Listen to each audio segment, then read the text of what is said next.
বন্ধুরা, আজকে আমাদের আবারও গাজর তোলার মাঠে চলে এসেছি। দেখতে পাচ্ছ আজকে ওয়েদারটা কত খারাপ। এখন বাজছে 1টা, কিন্তু এখনও কুয়াশাই যায়নি। তো এইখানে দেখছো আমাদের গাজর তোলা হয়ে গেছে, এখন এবার কাটাকাটি করব। আজকে কিন্তু ওয়েদারটা কঠিনই খারাপ, ঠান্ডাও লাগছে।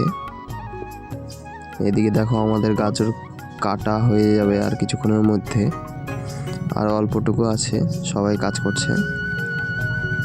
দেখো আমাদের এদিকে সব রেডি হয়ে গেছে। এই যে এখানে কটুকু আছে, এইখানে দেখো 2 ব্যাগ গাজর, কত সুন্দর লাগছে গাজরগুলো না? এই দেখো আজকে যে এত ওয়েদার খারাপ থাকবে আমি জানতামই না। আর এইখানে আমাদের এটা ডিপটি কল ঘর। তো চলো টাটা, পরে ভিডিও দেখা।